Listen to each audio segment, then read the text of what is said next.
আলহামদুলিল্লাহ, আসসালাতু আসসালামু আলা রাসূলুল্লাহ। আসসালামু আলাইকুম ওয়া রাহমাতুল্লাহি ওয়া বারাকাতুহু।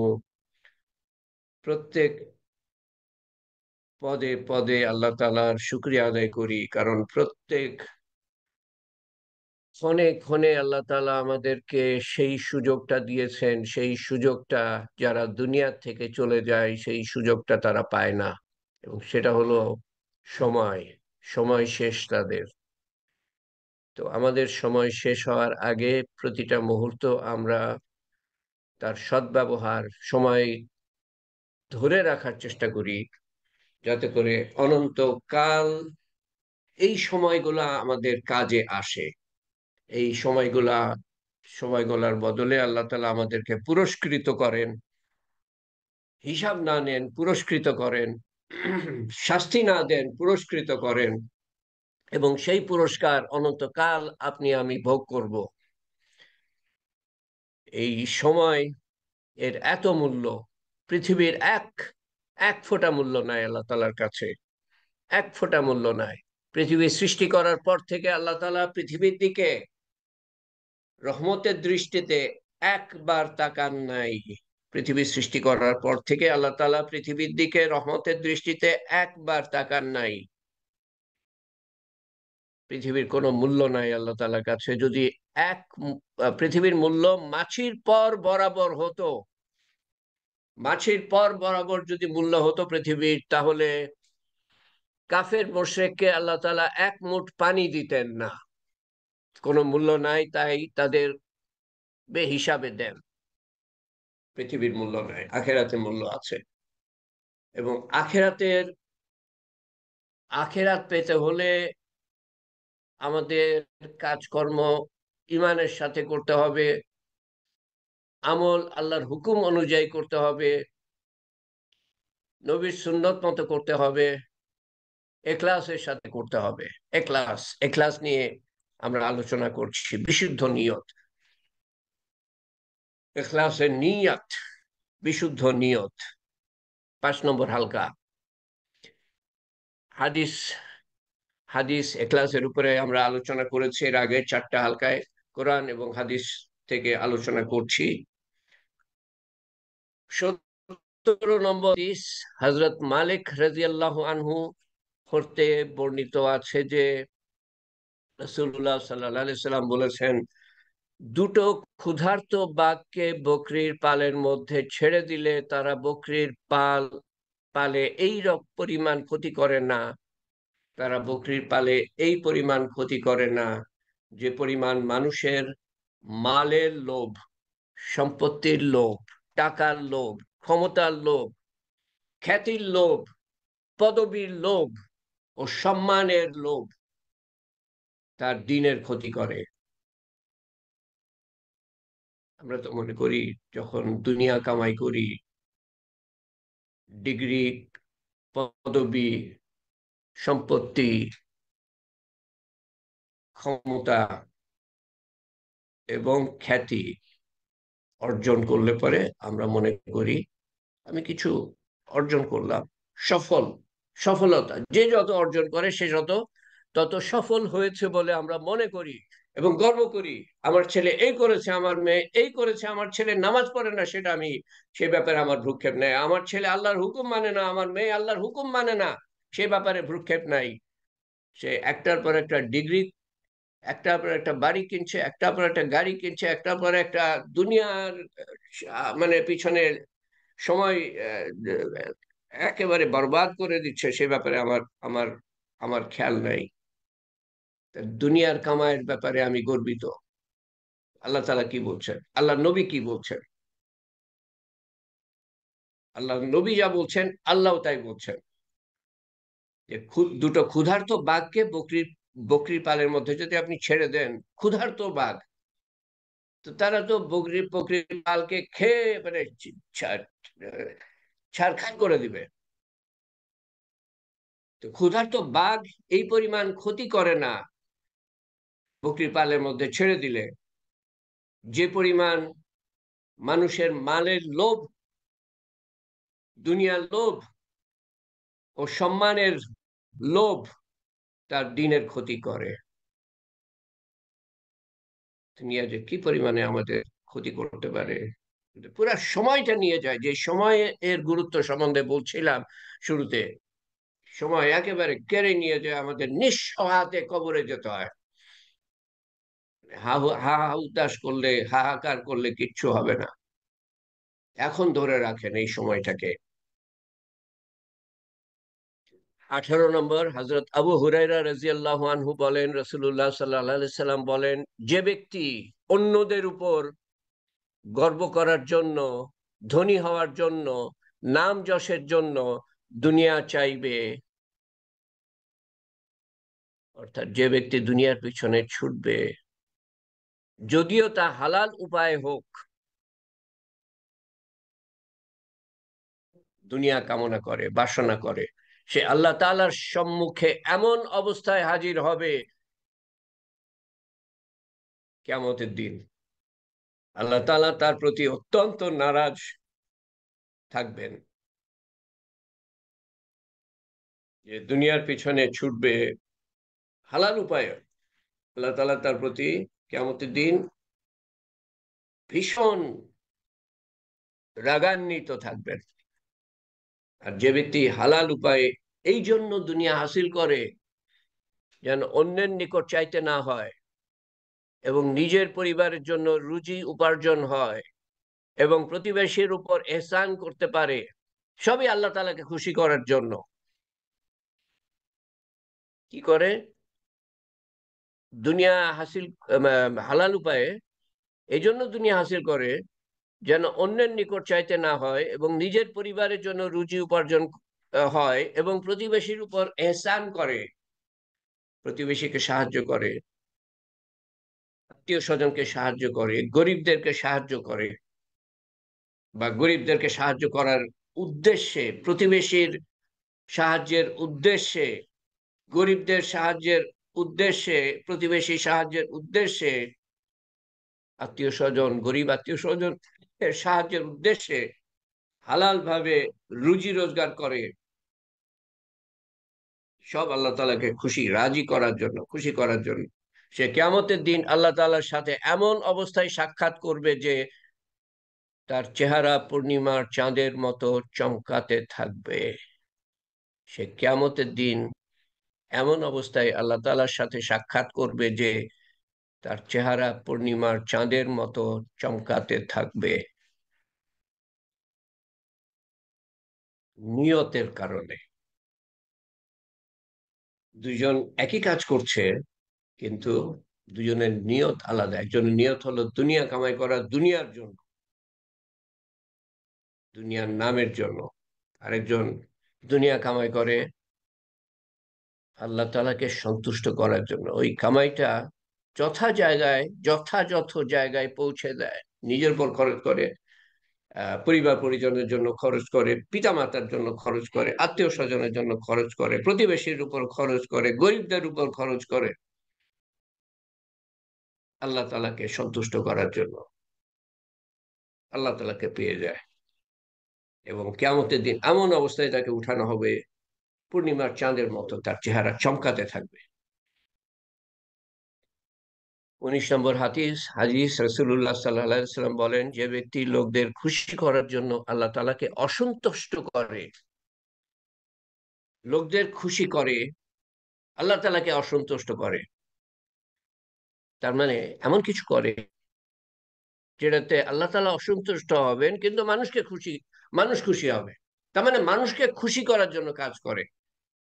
যেখানে আল্লাহ তাআলার অসন্তোষ আছে, সেখানে আল্লাহ তাআলার অসন্তোষ থাকা সত্ত্বেও মানুষকে খুশি করার জন্য আমল করে, কোনো কিছু করে আল্লাহর হুকুমের বিরুদ্ধে, আল্লাহ তাআলা তার প্রতি অসন্তুষ্ট হন।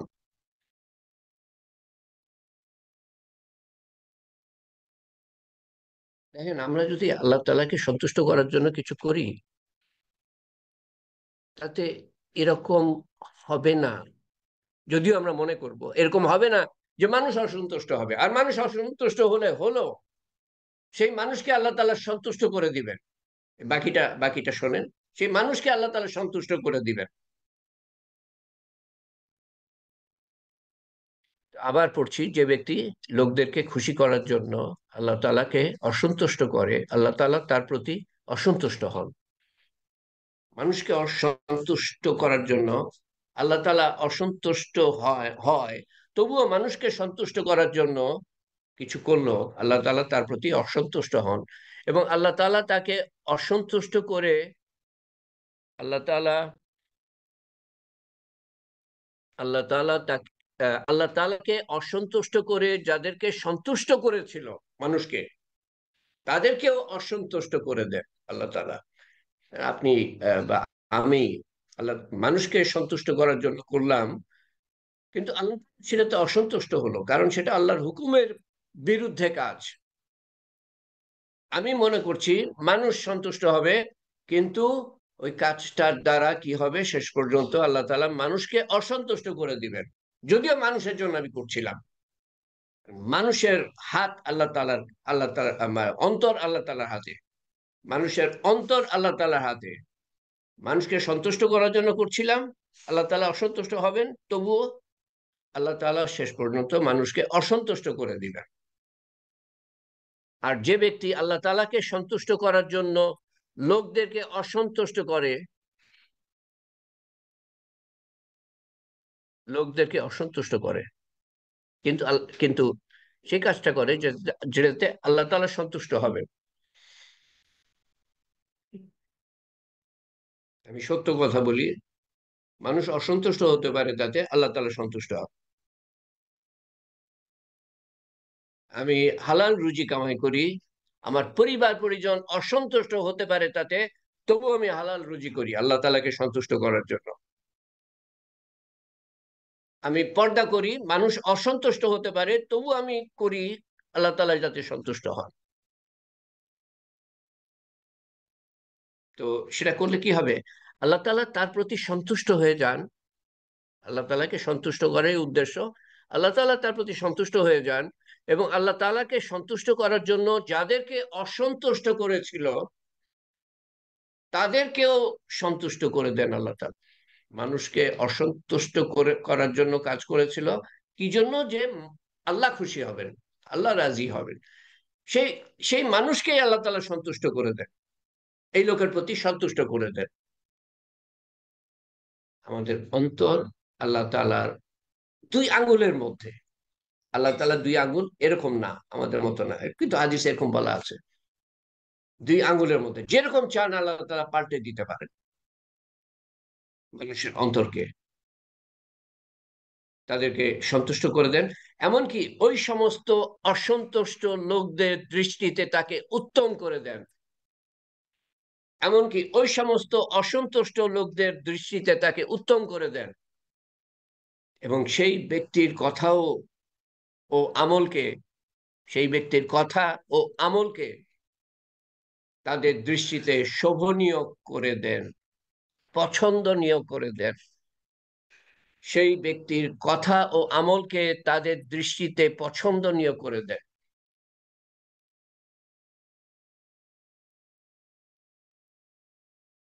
আল্লাহর দুই আঙ্গুলের মধ্যে আমাদের প্রত্যেকটা মানুষের অন্তর, যেভাবে ইচ্ছা পাল্টে দিতে পারেন। 20 নম্বর, রাসূলুল্লাহ সাল্লাল্লাহু আলাইহি সাল্লাম বলেন, তোমরা, ও আল্লাহ, মারাত্মক হাদিস, মারাত্মক হাদিস, দয়া করে মনোযোগ সহকারে মনের কান দিয়ে সম্মানের সাথে আল্লাহ ও আল্লাহ নবীর কথা শুনবেন, আমল করার নিয়তে, পৌঁছানোর নিয়তে, এখলাসের সাথে, আল্লাহ তাআলাকে সন্তুষ্ট করার উদ্দেশ্যে।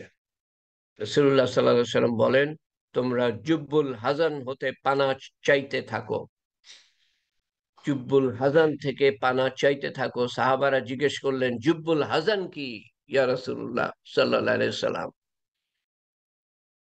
রাসূলুল্লাহ সাল্লাল্লাহু আলাইহি সাল্লাম উত্তর করেন, জুব্বুল হাজান জাহান্নামের একটা ময়দান, বিরাট, বিরাট, কত বড় আল্লাহ জানেন, বিরাট মাঠ, ময়দান। স্বয়ং জাহান্নাম তা থেকে দৈনিক 100 বার পানা চায়। স্বয়ং জাহান্নাম তা থেকে দৈনিক 100 বার পানা চায়। স্বয়ং জাহান্নাম তা থেকে দৈনিক 100 বার পানা চায়। এমন ভয়ঙ্কর ময়দান জাহান্নামের মধ্যে, যেই জাহান্নাম এমন ভয়ঙ্কর যে এই জাহান্নামের আগুন পৃথিবীর আগুন হতে 70 গুণ তার তাপ বেশি। 70 গুণ তার তাপ বেশি। পৃথিবীর আগুনের সামনে আপনি একবার গিয়ে, একদিন গিয়ে, মহিলারা ভালো মতো জানেন, 1 সেকেন্ড হাত রাখার চেষ্টা করবেন।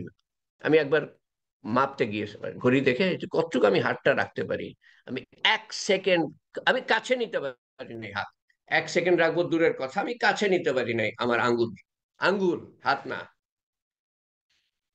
তো এরকম মারাত্মক হলো জাহান্নাম, 70 গুণ বেশি এই আগুনের থেকে। জাহান্নামের আগুনের তাপমাত্রা 70 গুণ বেশি। তো সেই জাহান্নাম জুব্বুল হাসান ময়দান থেকে 100 বার পানা চায় দৈনিক।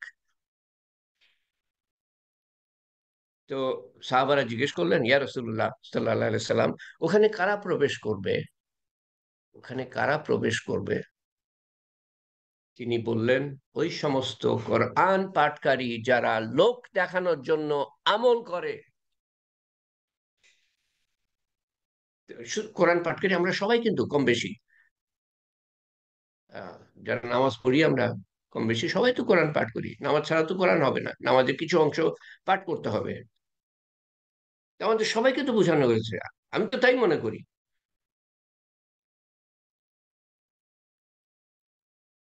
ওই সমস্ত কোরআন পাঠকারী যারা লোক দেখানোর জন্য আমল করে। দেখেন, খুব সূক্ষ্ম কথা আছে এখানে। আমল করে, নেক আমল করে। সেই ব্যক্তি মনে করছে নেক আমল করে, অন্যরা মনে করছে নেক আমল করে। কিন্তু নিয়তের তারতম্য আছে এখানে। নিয়ত কি? লোক দেখানোর জন্য করে, খুন করছে কিন্তু লোক দেখানোর জন্য।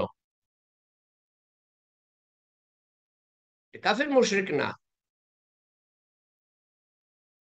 খুন করছে মানুষকে সেরকম না, জেনা করছে সেরকম না, ধোঁকা দিচ্ছে তাদের কথা বলা হচ্ছে না, মিথ্যা বলছে তাদের কথা বলা হচ্ছে না। আমল করে, ভালো আমল করে, নেক করে, কিন্তু লোক দেখানোর জন্য। তারা সেই জায়গায় প্রবেশ করবে, সেই ময়দানে প্রবেশ করবে যেই ময়দান থেকে বাঁচার জন্য জাহান্নাম নিজে 100 বার পানা চায়। এর বেশি আর কিছু বলার প্রয়োজন আছে? নিয়ত শুদ্ধ করার গুরুত্ব সম্বন্ধে বোঝার জন্য এর বেশি আর কিছু বলার প্রয়োজন আছে? এই একটা হাদিস মনে রাখতে পারলেই তো যথেষ্ট সারা জীবনের জন্য। ওখানে প্রবেশ করবে ওই সমস্ত কোরআন পাঠকারী যারা লোক দেখানোর জন্য আমল করে, বিভিন্ন আমল করে। এবং এরকম আরেকটা হাদিস শোনেন, দুটোই আমি মনে করি অত্যন্ত মারাত্মক হাদিস। হযরত আবু সাঈদ রাদিয়াল্লাহু আনহু বর্ণনা করেন যে রাসূলুল্লাহ সাল্লাল্লাহু আলাইহি সাল্লাম নিজ হুজরা মুবারক হতে, হুজরা হলো যে, এখানে আমি যা বুঝতে পারছি যে আহ, রোজার মাসে ইত্তেকাফ করতেন রাসূলুল্লাহ সাল্লাল্লাহু আলাইহি সাল্লাম। এবং আমরা যে কোনো বান্দা রোজার মাসে ইত্তেকাফ করে, মসজিদের এক পাশে তাদের জন্য জায়গা করে দেওয়া হয়, পর্দা করে দেওয়া হয়। আহ, সেখানে তারা ইত্তেকাফ করে, আল্লাহর ইবাদত বন্দেগী করে। এবং এটা আপনি যে কোনো সময় করতে পারেন, শুধু রোজার মধ্যেই না, ইত্তেকাফ যে কোনো সময় করা যায়। কিন্তু আমাদের মধ্যে রেওয়াজ হলো যে রোজার সময়, রোজার শেষ 10 দিন ইত্তেকাফ করা। তো ওই এই জায়গার মধ্যে থাকে, সেটাকে বলা হয় হুজরা। তো উনি ওনার হুজরাত মোবারক থেকে হতে বের হয়ে আমাদের কাছে আসলেন। ওনার কানে কিছু কিছু কথা গিয়েছিল সাহাবাদের। তখন আমরা মসিহে দাজ্জাল সম্পর্কে আলোচনা করছিলাম। তিনি বললেন, তিনি প্রথমে আসলে জিজ্ঞেস করলেন, তোমরা কি নিয়ে আলোচনা করছো? তারা বললেন যে আমরা মসিহে দাজ্জাল, দজ্জালের ফিতনা সম্বন্ধে আলোচনা করছিলাম। হ্যাঁ, দজ্জালের ফিতনা সম্বন্ধে আমি শুধু এইটুকু বলি যে এমন কোন হাদিসে আছে, এক হাদিসে, যে এমন কোন নবী নাই যে দজ্জালের কথা শুনেছে এবং দজ্জালের পানা থেকে আল্লাহ তাআলার কাছে হেফাজত চায় নাই, রক্ষা চায় নাই। এমন কোন নবী নাই। দজ্জালের কথা শুনেছে কিন্তু আল্লাহ তাআলার কাছে দজ্জালের ফিতনা থেকে হেফাজত চায় নাই। তো রাসূলুল্লাহ সাল্লাল্লাহু আলাইহি ওয়াসাল্লাম জিজ্ঞেস করলেন, তোমরা কি নিয়ে আলাপ করছো? ওনারা বললেন যে আমরা দাজ্জালের ফিতনা নিয়ে আলাপ করছি। হ্যাঁ, যে মারাত্মক ফিতনা, নবীরা পর্যন্ত দোয়া করেছিলেন সেটা থেকে রক্ষা পাওয়ার জন্য। তো উনি ওটা শুনে উনি বললেন, আমি কি তোমাদেরকে ওই জিনিস বলে দিব না, আমি কি তোমাদেরকে ওই জিনিস বলে দিব না যা আমার নিকট তোমাদের জন্য দজ্জাল হতে অধিক বিপজ্জনক। দজ্জাল হতে অধিক বিপজ্জনক কি হতে পারে? ওনারা তো শুনে অবাক হয়ে গেলেন। আমরা জিজ্ঞেস করলাম, ইয়া রাসূলুল্লাহ সাল্লাল্লাহু আলাইহি সাল্লাম, অবশ্যই বলে দেন। তিনি বললেন, তা শিরকে খাফি, তা শিরকে খাফি।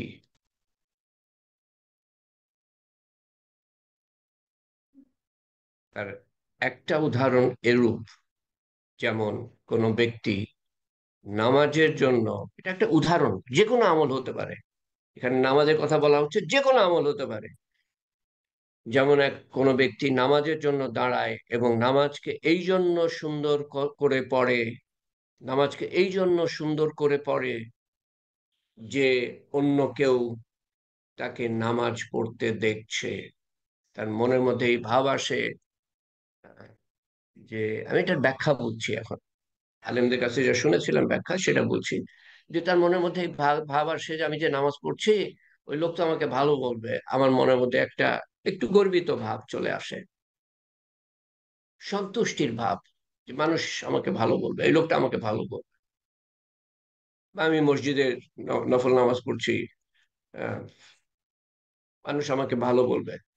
হ্যাঁ, মানুষ আমাকে ভালো বলবে।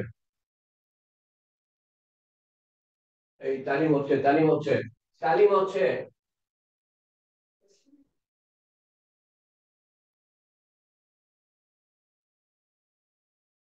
হুম।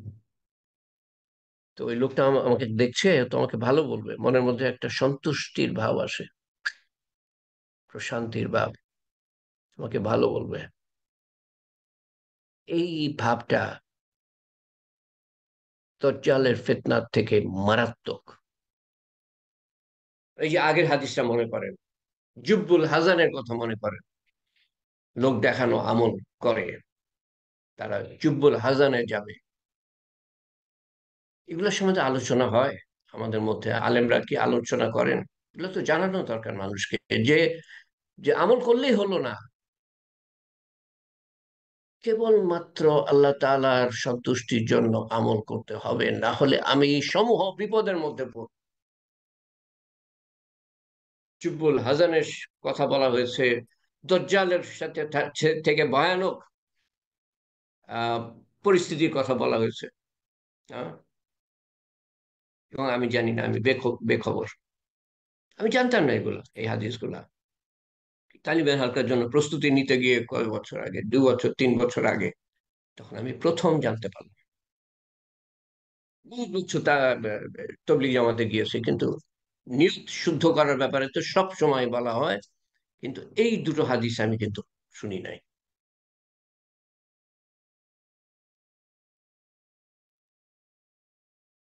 হুম।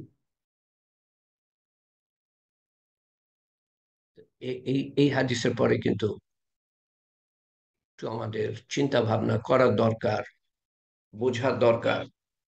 জানা এক জিনিস আর বোঝা আর এক জিনিস। বোঝা হলো, কোনো জিনিস বোঝা হলো মনের মধ্যে একটা ভাব তৈরি হওয়া, যে না, এটা আমাকে আমল করতে হবে, এটা গুরুত্বপূর্ণ, এটা আমল না করে গেলে আমার বিপদ হবে। ওই ভাবটা আসে না বলে যারা জানে নামাজ পড়তে হবে তারা নামাজ পড়ে না। জানে নামাজ পড়তে হবে, নামাজ ফরজ, আল্লাহর হুকুম, তারপরেও পড়ে না।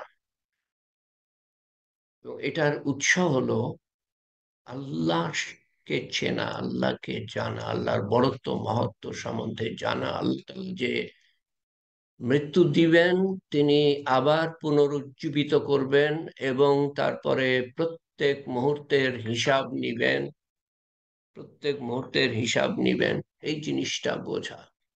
আল্লাহ তাআলা পারেন, যেমন জন্ম দিতে পারেন, তেমন নিয়ন্ত্রণ করতে পারেন, তেমন খাওয়াতে পড়াতে পারেন, তেমন মৃত্যু দিতে পারেন, তেমন আবার পুনরুজ্জীবিত করতে পারেন। প্রথমবার যদি সৃষ্টি করে থাকতে পারেন, তো তো দ্বিতীয়বার আবার সৃষ্টি করতে পারেন, সমবেত করতে পারেন, জমায়েত করতে পারেন, আমাদেরকে কিয়ামতের ময়দানে সবাইকে, প্রত্যেকটা সৃষ্টিকে পুনরুজ্জীবিত করে একত্রিত করতে পারেন, এবং সবার সাথে একই সাথে, একই সাথে, একই ময়দানে সবার সাথে একই সাথে আল্লাহ তাআলা কথাবার্তা বলতে পারেন, হিসাব নিতে পারেন, সমস্ত কিছুর প্রমাণ দিতে পারেন। একমাত্র আল্লাহ পারেন। সমস্ত কিছুর উপরে উনি ক্ষমতাবান, অসীম ক্ষমতার অধিকারী।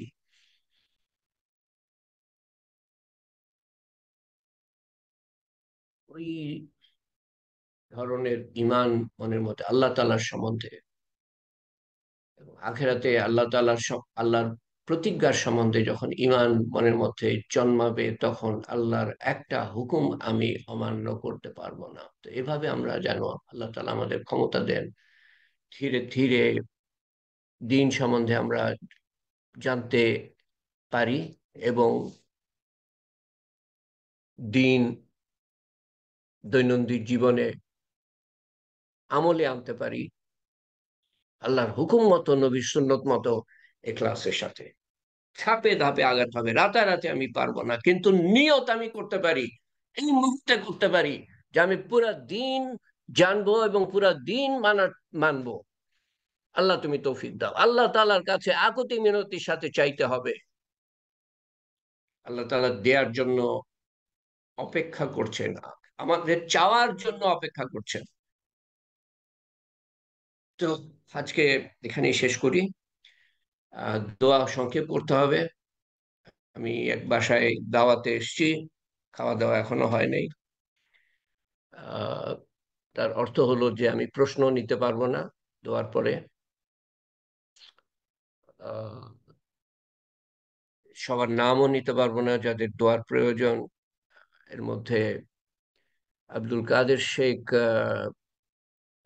অনুরোধ করেছে। আব্দুল কাদের শেখের, আমি আপনার সন্তান মেসেজ দিয়েছে, আমার মায়ের শেফালি বিবি গত সপ্তাহে স্ট্রোক হয়েছিল, অসুস্থ, দোয়া করবেন। সবার কাছে অনুরোধ, সবার কাছে অনুরোধ, দোয়া করবেন শেফালি বিবি যেন সম্পূর্ণ সুস্থ হয়ে যায়। দোয়া করবেন।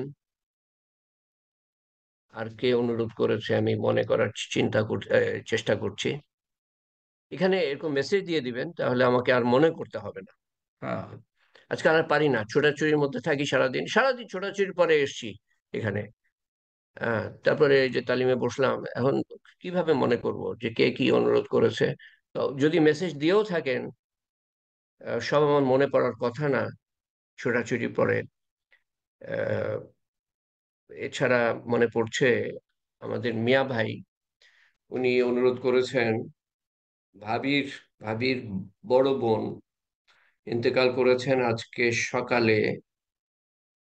ওনার নাম হলো বানু বেগম। আল্লাহ তাআলা ওনাকে তার সর্বোত্তম ব্যবহার দেখান। আমরা যেমন প্রত্যেক ইন্তেকালকারীর জন্য সূরা ফাতিহা পাঠ করে থাকি, আমরা সূরা ফাতিহা পাঠ করব, সূরা ইখলাস পাঠ করব 3 বার, আর তারপরে আমরা দোয়া করব এবং সবার জন্য দোয়া করব। যার অন্তরে যেরকম চাওয়া আছে, সেই সেই চাওয়া সামনে রেখে আমরা দোয়া করব ইনশাআল্লাহ। আমার বলা না বলাতে কিছু যায় আসে না, আপনার অন্তরে কি আছে, আপনার সাথে আল্লাহ তাআলার সেই সম্পর্কের উপর ভিত্তি করে আমি দোয়া করব। আউযু বিল্লাহি মিনাশ শাইতানির রাজিম। বিসমিল্লাহির রহমানির রহিম। আর আমি যে বাসায় আছি সেই বাসায় আল্লাহ তাআলা যেন রহমত করেন, বরকত দান করেন, মাগফিরাত করেন সবাইকে, বাসার অধিবাসীদের হেফাজত করেন। এই বাসার থেকে তালিম শোনা হয় নিয়মিত, এই বাসার থেকে সিলেটে তালিম শোনা হয়। তাদের সবাইকে, সন্তানদেরকে বয়স্কদেরকে, বাসার বাসার মালিক আহ, এবং আহ, সমস্ত বাসিন্দাদেরকে আল্লাহ তাআলা হেফাজত করেন, রহমত করেন, মাগফিরাত করেন, হেদায়েত করেন, বরকত দান করেন দুনিয়া ও আখেরাতে। বিসমিল্লাহির রহমানির রহিম, আলহামদুলিল্লাহি রাব্বিল আলামিন, আর রহমানির রহিম, মালিক ইয়াউমিদ্দিন, ইয়াকা না'বুদু ওয়া ইয়াকা নাস্তাঈন, ইহদিনাস সিরাতাল মুস্তাকিম, সিরাতাল লাযীনা আন'আমতা আলাইহিম গায়রিল মাগদুবি আলাইহিম ওয়ালাদ-দাল্লিন। আমিন। বিসমিল্লাহির রহমানির রহিম। কুল হুয়াল্লাহু আহাদ, আল্লাহুস সামাদ, লাম ইয়ালিদ ওয়া লাম ইউলাদ ওয়া লাম ইয়াকুল লাহু কুফুয়ান আহাদ। বিসমিল্লাহির রহমানির রহিম। কুল হুয়াল্লাহু আহাদ, আল্লাহুস সামাদ, লাম ইয়ালিদ ওয়া লাম ইউলাদ ওয়া লাম ইয়াকুল লাহু কুফুয়ান আহাদ। বিসমিল্লাহির রহমানির রহিম। কুল হুয়াল্লাহু আহাদ, আল্লাহুস সামাদ, লাম ইয়ালিদ ওয়া লাম ইউলাদ ওয়া লাম ইয়াকুল লাহু কুফুয়ান আহাদ। আল্লাহুম্মা আমিন। আল্লাহুম্মা সাল্লি আলা সাইয়্যিদিনা মুহাম্মদ। ডক্টর হেলালুন নাহার লিখছেন, ডক্টর কুরাইশ কুরাইশি ভাই অসুস্থ, নিউ ইয়র্কে আছেন। ডক্টর কুরাইশি ভাই অসুস্থ, নিউ ইয়র্কে আছেন। আল্লাহ তাআলা ওনাকে সুস্থ করেন, সহায় হন, সদয় হন। এবং যারা অসুস্থ আছেন সবার জন্য দোয়া করছি, আল্লাহ তাআলা সুস্থ হন, সুস্থ করেন, সহায় হন, সদয় হন, সাহায্য করেন, সদয় হন, আহ, সাবলীল করেন এবং এবং তাদেরকে স্বাভাবিক করেন। আল্লাহুম্মা আমিন। আল্লাহুম্মা সাল্লি আলা সাইয়্যিদিনা মুহাম্মদ। জাযাল্লাহু আন্না মুহাম্মাদান সাল্লাল্লাহু আলাইহি ওয়াসাল্লাম মা হুয়া।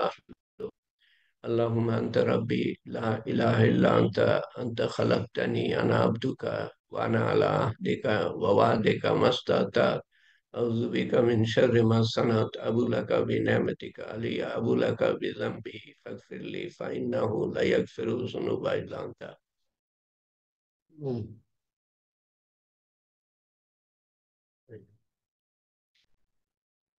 سبحان ربي العلي الأعلى الوهاب. سبحان الله وبحمده عدد خلقه ورضا نفسه وزنة عرشه ومداد كلماته. اللهم أجرنا من النار، اللهم أجرنا من النار، اللهم أجرنا من النار. رضيت بالله ربا وبالإسلام دينا وبمحمد النبي صلى الله عليه وسلم. بسم الله الذي لا يضر مع اسمه شيء في الأرض ولا في السماء وهو السميع العليم. اللهم إنا نعوذ بك من البرص والجنون والجذام ومن سيء الأسقام. اللهم إنا نسألك العافية، اللهم إنا نسألك العافية، اللهم إنا نسألك العافية. ربنا آتنا في الدنيا ربنا آتنا في الدنيا حسنة وفي الآخرة حسنة وقنا عذاب النار وقنا عذاب الموت وقنا عذاب القبر وقنا عذاب الحشر وقنا عذاب الميزان وقنا عذاب البلصراط وقنا عذاب المسيح الدجال. ربنا هب لنا من أزواجنا وذرياتنا قرة أعين واجعلنا للمتقين إماما. ربي اجعلني مقيم الصلاة ومن ذريتي ربنا وتقبل دعاء. يا ذو الجلال والإكرام، يا مالك الملك، يا حي يا قيوم، برحمتك نستغيث. لا إله إلا أنت سبحانك إنا كنا من الظالمين. وإلهكم إله واحد لا إله إلا هو الرحمن الرحيم. يا فاطر السماوات والأرض أنت ولي في الدنيا والآخرة. يا فاطر السماوات والأرض أنت ولي في الدنيا والآخرة. يا فاطر السماوات والأرض أنت ولي في الدنيا والآخرة. ربنا ربنا إننا سمعنا منادي أينا دي للإيمان أن آمنوا بربكم فآمنا. ربنا فاغفر لنا ذنوبنا، ربنا فاغفر لنا ذنوبنا وكفر عنا سيئاتنا وتوفنا مع الأبرار. ربنا وآتنا ما وعدتنا على رسلك ولا تخزنا يوم القيامة إنك لا تخلف الميعاد.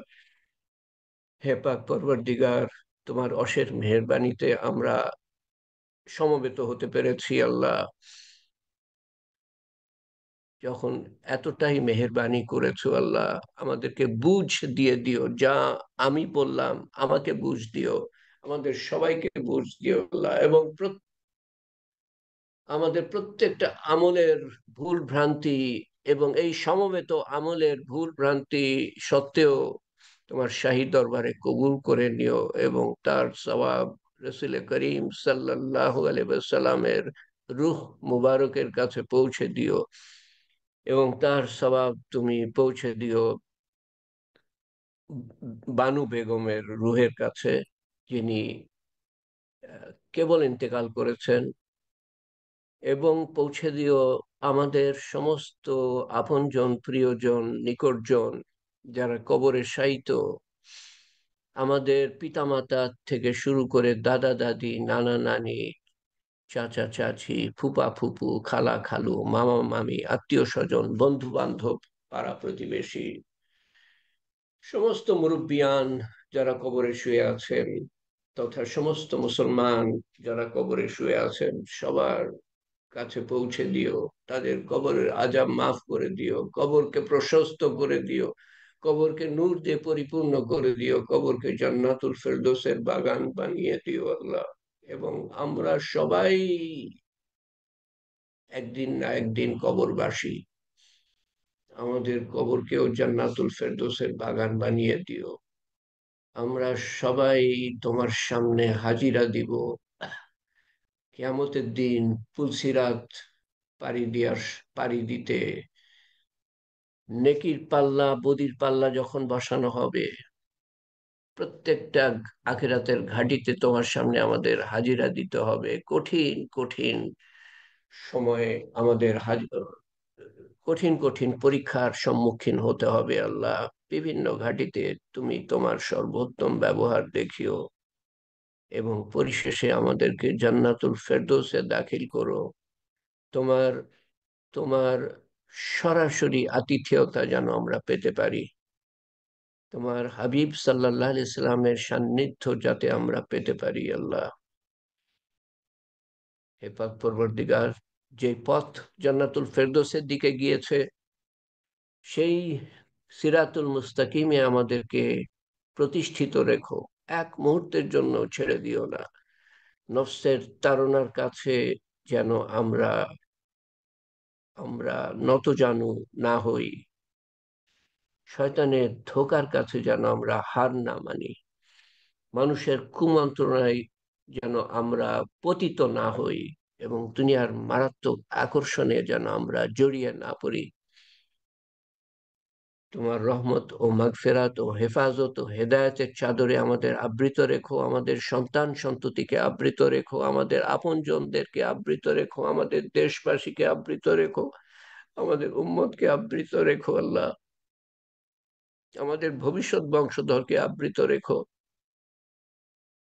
আমাদের মনের নেক হাজত পুরা করে দিও, যদি তা দুনিয়ার জন্য মঙ্গলজনক হয়, না হলে আখেরাতে বদলা দিও।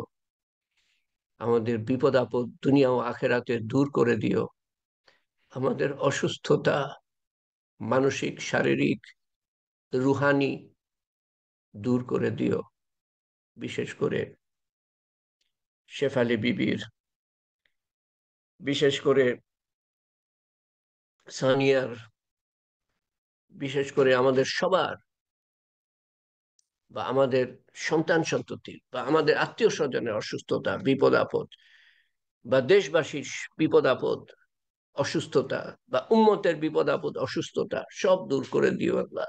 তোমার কাছে কিছুই না, এক মুহূর্তের মধ্যে তুমি সমস্ত কিছু পরিবর্তন করে দিতে পারো। আমাদের অন্তরেরও পরিবর্তন করে দিও, তোমার মুখী, আখেরাত মুখী যেন হয়। পুরা দিন এ প্রবেশ করার তৌফিক করে দিও, পুরা দিন জানার তৌফিক করে দিও, প্রতিটা আমল আরো সুন্দর করার তৌফিক দান করো আল্লাহ। আমাদেরকে কবুল করে নিও, আমাদেরকে কবুল করে নিও আল্লাহ, আমাদেরকে কবুল করে নিও। একটা মাত্র জীবন যেন যেন ধ্বংস না হয়ে যায়, আমাদেরকে কবুল করে নিও। উত্তম ক্ষণে, উত্তম স্থান হতে, উত্তম দিনে আমাদের রূহ যেন তোমার কাছে হাজির হয়, কলেমার তোমার সন্তুষ্টি অর্জনের পরে কলেমা সহ যেন আমরা দুনিয়া থেকে যাই, শয়তানের শেষ চেষ্টা ব্যর্থ করে দিয়ে যেন আমরা দুনিয়া থেকে যাই। পাক পরবর্তীগার, তোমার শান মতো চাওয়ার ক্ষমতা আমার নাই, তুমি তোমার শান মতো দান করো। তোমার শান মতো হেফাজত চাওয়ার ক্ষমতা আমার নাই, তোমার শান মতো তুমি হেফাজত করো আল্লাহ। তোমার হাবিব সাল্লাল্লাহু আলাইহি সাল্লাম যা কিছু চেয়েছিলেন আমরাও তাই চাই। তোমার হাবিব সাল্লাল্লাহু আলাইহি সাল্লাম যা কিছু থেকে পানা চেয়েছিলেন আমরাও তার থেকে পানা চাই। তুমি আমাদের নেক হায়াত দান করো, তোমার সন্তুষ্টি দান করো আল্লাহ। ইয়া কাজিউল হাজাত, ইয়া রাফিয়াত দারাজাত, ইয়া হালালাল মুশকিলাত, ইয়া মুজিবুদ দাওয়াত, বিরহমাতিকা নাস্তাগীস, ইয়া আউয়ালাল আউয়ালিন, ইয়া আখিরাল আখিরিন, ইয়া আকরামাল আকরামিন, ইয়া আরহামার রাহিমিন, يا راحم المساكين، يا ذي القوة المتين. ربنا تقبل منا إنك أنت السميع العليم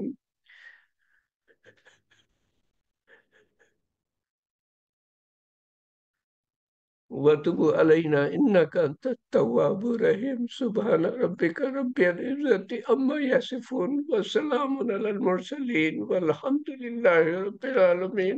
وحمد الله وبالحق لا إله إلا الله محمد رسول الله صلى الله عليه وسلم. آمين يا رب العالمين. سبحان الله وبحمده، سبحانك اللهم وبحمدك أشهد أن لا إله إلا أنت أستغفرك وأتوب إليك. آمين يا رب العالمين.